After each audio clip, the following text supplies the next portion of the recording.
Hi,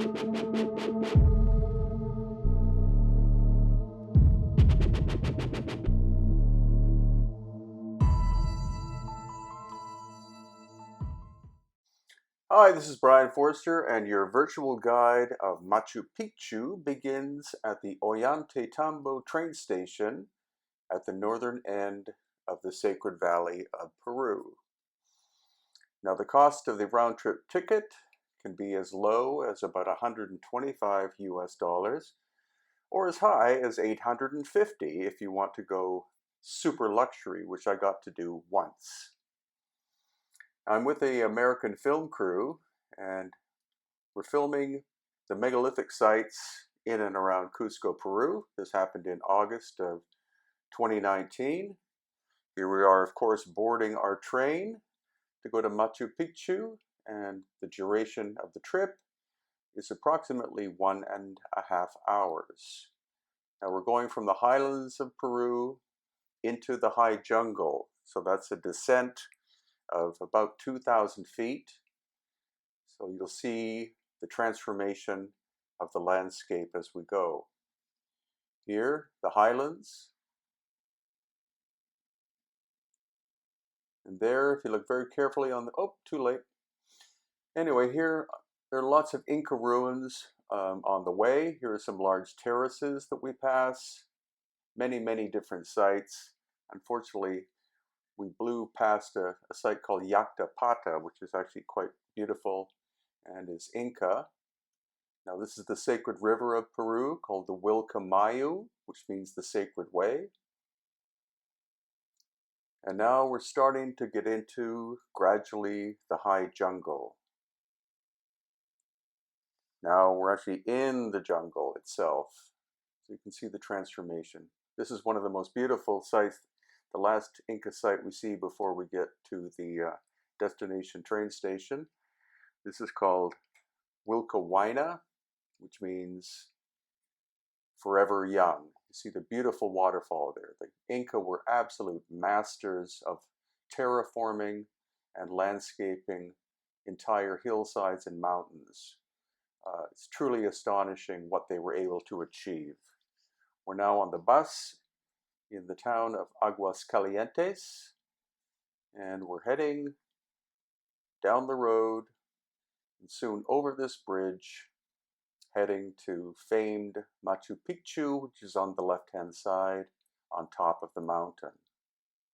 Now, one thing to remember is pronunciation is very important. It is Machu Picchu. Now we're going over the bridge over the sacred river, the Wilco, and we're going to start heading upwards. Because of the wear and tear on this road, which I believe was built in the 1920s, it takes a lot of people to maintain it every day. Also remember, we're in the high jungle, and so there's lots and lots of rainfall. The months not to go are January and February because it rains practically every day. Now on the left-hand side, we're seeing an original Inca staircase that leads from the sacred river up to Machu Picchu. That's probably the staircase that Hiram Bingham III took in about 1911 when he made his famous discovery of Machu Picchu. So along we go on the road, and pretty soon you're going to see your first glimpse of Machu Picchu in the background, right there.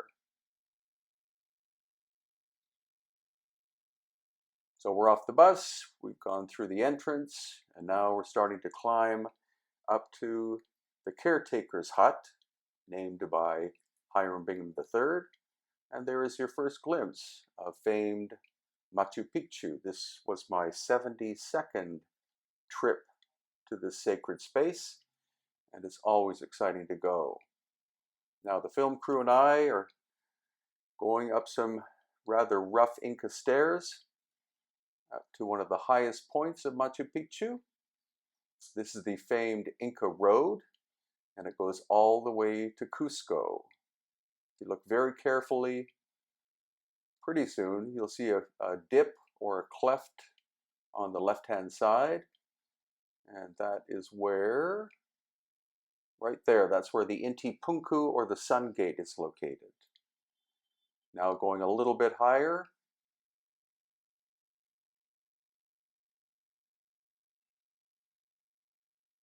And this is more or less the highest point we go to. You can climb higher. That is Huayna Picchu in the background, the mountain. Huayna Picchu means the young mountain, and it's a total Inca construction, but probably why Machu Picchu was given its name because it means the ancient mountain. We're going to see evidence of megalithic construction in the core of Machu Picchu, and that is what the Inca will have discovered and then built their city around the ancient core. Okay, this is the highest point that we're going to reach on this day at least. And this is called the Ceremonial Rock, which could very well be a megalithic work or possibly a very fine Inca work. And now our first glimpse at the magnificence of more or less the entire Machu Picchu complex.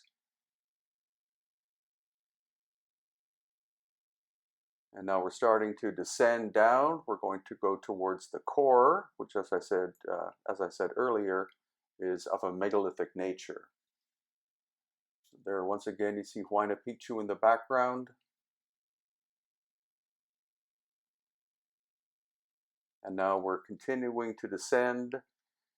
This is one of the major Inca roads within Machu Picchu, heading towards the central complex.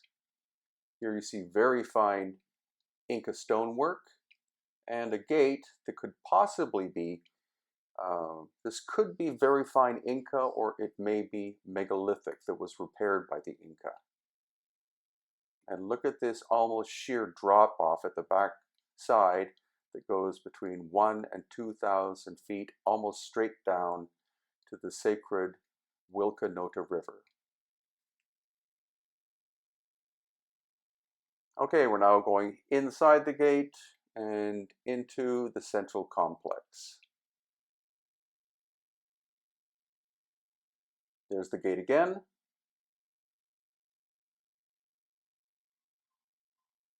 And we're continuing to go down and down. Now this is called the Quarry, which likely is where the Inca got the stone to do all of their magnificent construction at Machu Picchu. Here we have a staircase made of one piece of stone that is either very fine Inca work or possibly older megalithic, but I think it's likely to be Inca.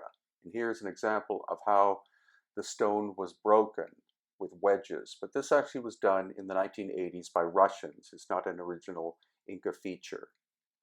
And as you can see, a lot of the stone naturally fractures, so that would have made it relatively easy for the Inca to break some of the stone up in order to create their walls, such as the one that you're looking at in the background there.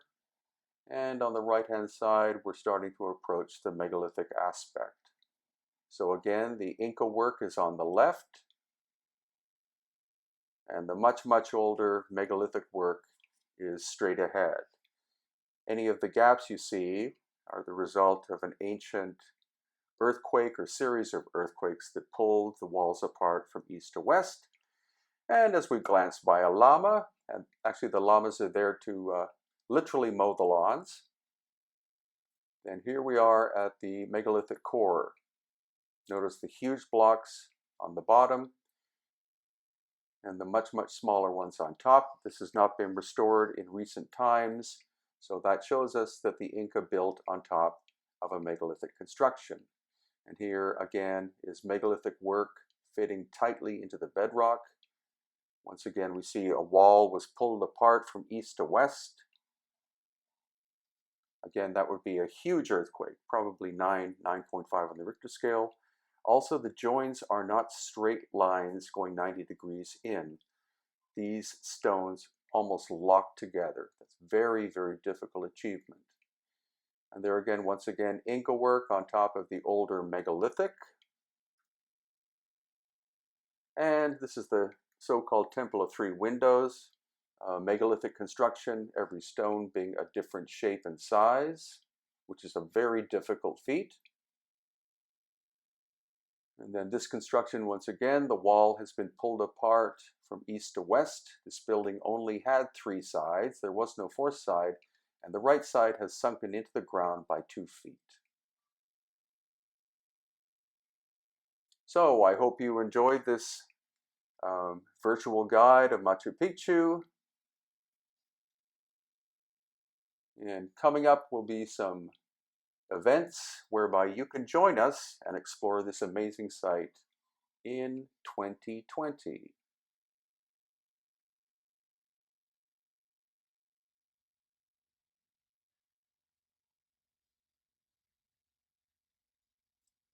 So these are the upcoming events.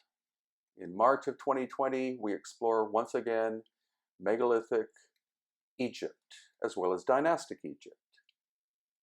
Right after that, we're going to be exploring Israel, lost ancient high technology and metaphysics.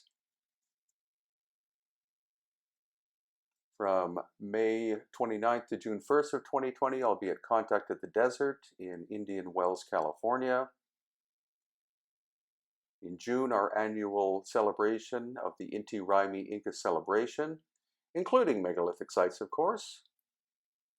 Then in August, our annual Elongated Skulls tour of Peru, including megalithic sites, flying over Nazca, etc. And in November of 2020, explore the mysteries of Peru and Bolivia. Thank you so much for watching.